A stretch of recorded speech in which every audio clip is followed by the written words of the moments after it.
Bangunlah badannya, bangunlah jiwanya, bangunlah badannya. Bangunlah, bangunlah. Badan belakangan atau depan? Pembangunan nomor 1, pembangunan apa? Pembangunan jiwa. Itu kita nyanyikan kalau hari Senin, pejabat manapun itu harus menyanyikan Indonesia Raya.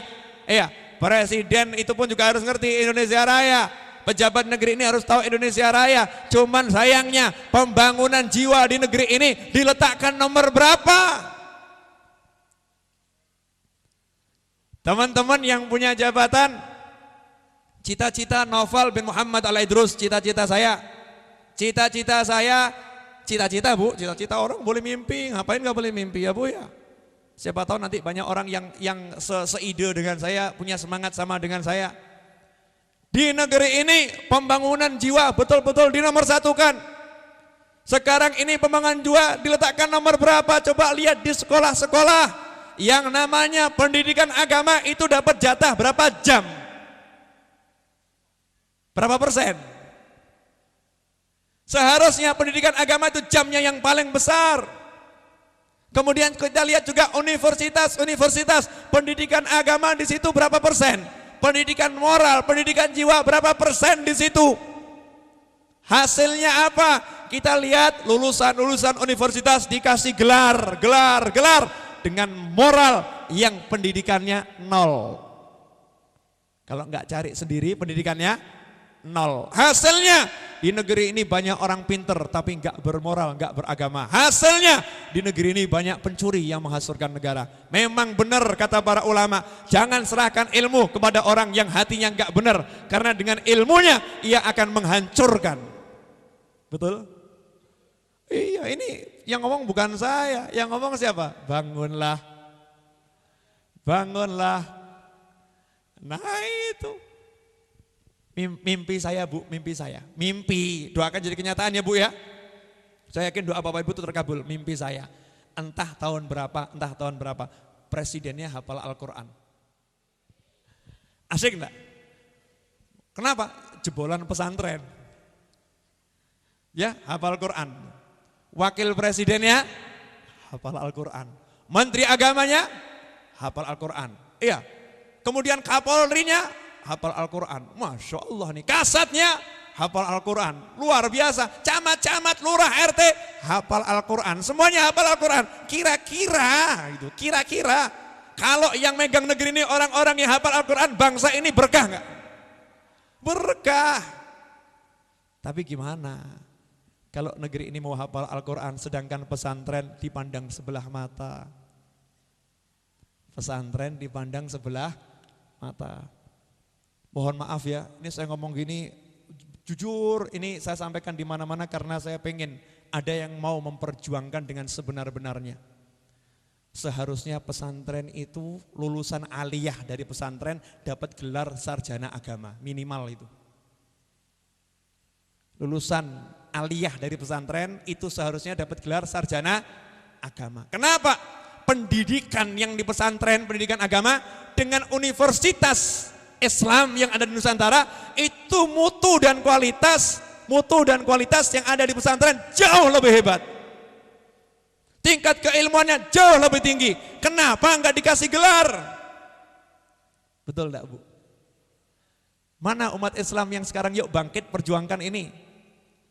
Ya, memperjuangkan ke Menteri Pendidikan, ke Dinas Pendidikan, pesantren, para kiai kumpul satu negeri ini, kemudian membuat satu gerakan kita minta lulusan pesantren diberi gelar kesarjanaan, kita minta diakui oleh negara sehingga pesantren ini tidak dipandang sebelah mata, karena pesantren adalah pendidikan asli milik anak negeri. Pesantren adalah pendidikan yang sebenar-benarnya milik negeri ini. Pendidikan yang dimiliki oleh leluhur negeri ini adalah pendidikan pesantren, sedangkan pendidikan sekolah adalah adopsi dari pendidikan kolonial.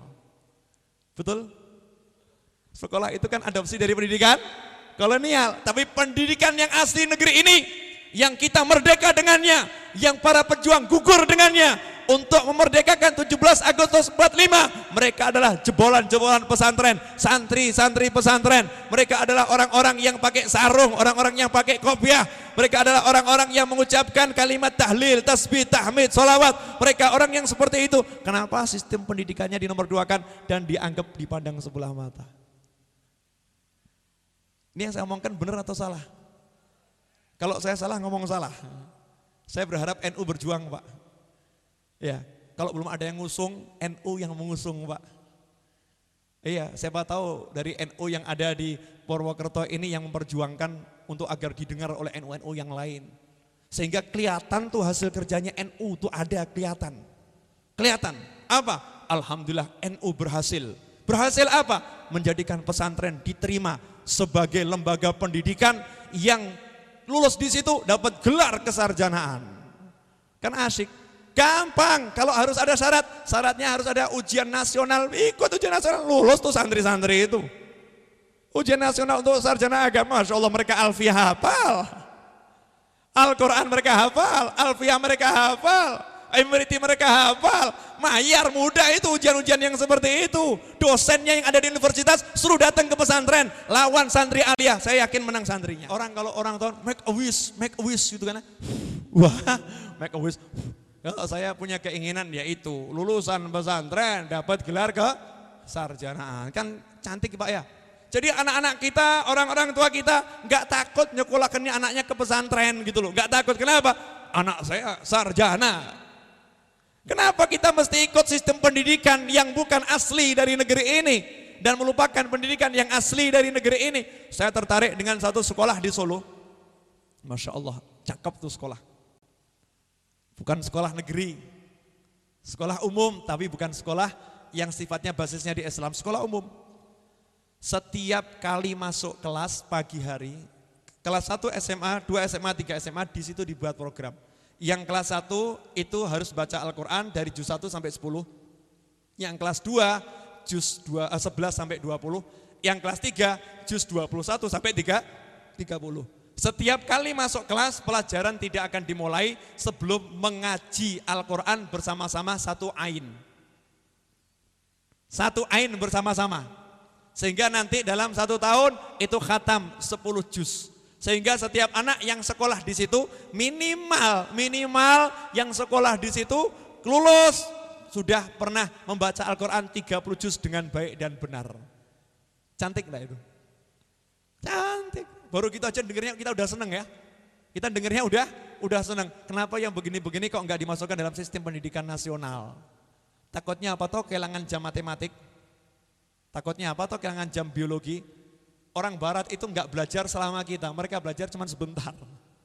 Liburnya panjang. Di negeri ini sistem pendidikan kedawan kelamaan. Masa Bu SD 6 tahun, SMP 3 tahun, SMA 3 tahun, ya kemudian kuliah 4 atau 5 tahun, kalau dihitung 6 ditambah 6 berapa itu?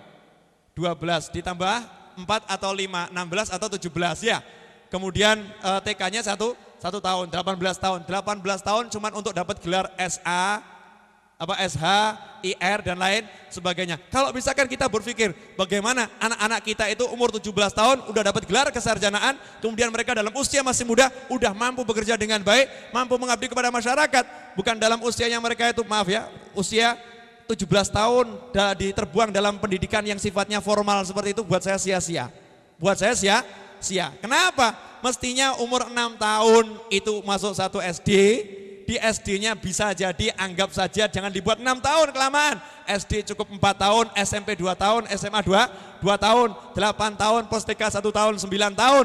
Kemudian ditambah kuliah cukup 2 tahun, 11 tahun. Jadi kalau anak mulai sekolah itu umur 5 tahun, ditambah 11 tahun, 16 tahun. Lulus usia baligh, anak udah siap jadi orang. Cakep enggak kalau gitu? Kenapa harus ikut sistem pendidikan yang begitu lama gitu ya? Dari dulu sampai sekarang ya gitu terus, rel kereta api nggak diganti-ganti, ya itu aja produk kolonial. Mana reformasi dalam dunia pendidikan? Wah, reformasi. Ya kan, ini kalau mau bilang reformasi di dunia pendidikan ya itu tuh reformasi nih. Sehingga anak kita itu Masya Allah nanti umur 17 tahun gitu ya, Masya Allah IR hafal Al-Quran. Wah, sarjana hukum hafal Al-Quran. Saya waktu umroh Bu, Pak, saya waktu umroh, saya kagum nih sama pilot. Saya naik pilot pesawat Yaman itu ya. Saya dari Hadramut, dari Siwun mau ke Jeddah. Pilotnya ini. Itu hari Jumat. Pesawatnya ditinggal, ruang pilot tuh ditinggal. Keluar dari ruang pilot, saya kaget nih, ruang pilot ditinggal nih. Lihat saya pakai kopiah, pakai sarung baju putih gitu kan, diambil, ya Syekh mak Al-Quran. Ya Syekh mak Al-Quran, mak ushaf. La hamil Quran. Saya enggak bawa Al-Quran, dia bilang. Dia tanya, "Wah, Syekh, kamu bawa Al-Quran?" Saya enggak bawa Al-Quran. Ya, madza turid? Kamu pengen apa? Urid nakra surat Al-Kahf. Amma surat Al-Kahf ma'i surat Al-Kahf. Kalau kamu pengen surat Al-Kahfi saya ada, tapi kalau Al-Quran saya enggak bawa. Saya bawa Majmu' Syarif itu. Nih, di sini ada surat Al-Kahfi. Diambil surat Al-Kahfi, duduk di belakang, baca Al-Kahfi dari awal sampai akhir selesai, baru kemudian kembali ke ruang pilot, jazakumullah khair, diserahkan kembali Majmu' Syarif, kemudian masuk ruang pilot. Pilotnya aja masih ingat baca surat Al-Kahfi di hari Jumat. Saya ya tenang, oh pilotnya kayak gini kok, ya tenang. Bayangkan tuh nanti ini ya, kalau ternyata tuh sarjana-sarjana itu dapat pendidikan agama yang luar biasa, IR, SH, ST, semuanya itu. Mereka orang-orang yang ahli Quran, ahli fikih, ahli hadis, punya ilmu yang luar biasa. Cantik enggak kalau gitu? Cantik, cuman kira-kira tahun berapa ya? Jangan kelamaan, ini udah 2011, 2012 kiamat katanya. Katanya. Oh iya apa enggak yang tahu ya cuman Allah dan Rasulnya. Terakhir, tentang kedudukan ilmu perlu diingat. Jadi kalau udah nyampaikan anaknya di sini jangan khawatir rezekinya ya, jangan khawatir rezekinya. Ini sarangnya orang yang bertakwa. Orang yang bertakwa aja dijamin rezekinya, apalagi di sarangnya. Jangan bingung. Ya, rezeki itu urusannya Allah Ta'ala. Nabi Muhammad SAW tidak diperintahkan untuk minta tambahan harta, tidak diperintahkan untuk minta tambahan kesehatan, tidak diperintahkan untuk minta tambahan apa-apa. Tapi Rasul Muhammad SAW diperintahkan oleh Allah hanya untuk minta satu tambahan. Wa qur rabbi zidni ilma. Dan katakanlah wahai Rasul Muhammad SAW, Rabbi zidni ilma. Duhai Allah Tuhanku berilah aku tambahan ilmu. Itu yang diutamakan, minta tambahan ilmu, minta tambahan ilmu. Rasulullah aja yang udah ketemu Allah, udah dialog dengan Allah, udah paling dekat dengan Allah, yang ilmunya luar biasa, oleh Allah Ta'ala masih diperintahkan wa qur rabbi zidni ilma. Apalagi kita yang gak ngerti apa-apa. Makanya yuk kita cari ilmu yang sebanyak-banyaknya. Anak kita ajak cari ilmu yang sebanyak-banyaknya. Terakhir. Boleh Bu ya terakhir ya. Closingnya nih, penutupannya ya. Penutupan dari semuanya. Ingat ya, perlu diingat bahwasannya anak yang paling bisa menolong kita itu anak yang berilmu. Wa waladun salihun yad'ulah, anak soleh yang mendoakannya. Anak soleh tentunya anak yang berilmu dan mengamalkan ilmunya. Jadi kalau anak kita enggak dibekali ilmu dari sekarang, enggak dididik agama dari sekarang, jangan berharap nanti ibu di alam kubur, bapak di alam kubur akan bahagia. Kalau pengen bahagia di dunia, bahagia di akhirat, anaknya dibuat berilmu dan soleh. Anaknya dibuat berilmu dan soleh. Fokuskan pokoknya sholatnya, ngajinya, pengajian, sholat, pengajian. Enggak usah bingung, pelajaran umum dijamin. Kalau hatinya baik, ya, suka pada Al-Quran, suka pada hadis, suka pada ilmu, dijamin pasti dia belajar umum gampang. Kenapa? Karena hati sumbernya ilmu udah baik, belajar apapun itu gampang. Tapi kalau sumbernya ilmu hati itu buruk, belajar apapun juga beruat. Semoga ini manfaat. Sebelum kita berdoa yang macam-macam, minta semoga macam-macam, ini kan kumpul macam-macam orang ya. Pasti salah satu di antaranya wali. Kalau saya yakin panjenengan sedaya wali, bukan salah satu. Masing-masing ini saya anggap wali semua. Oh, bener. Wali murid, bukan wali Allah. Oh, wali murid ya. Semuanya wali Allah. Karena kita kan gak ngerti yang wali yang mana, kita anggap semuanya wali. Itu harus jadi keyakinan kita. Pengasuh pesantren ini kan kebetulan Pak Yai gak ada di sini ya.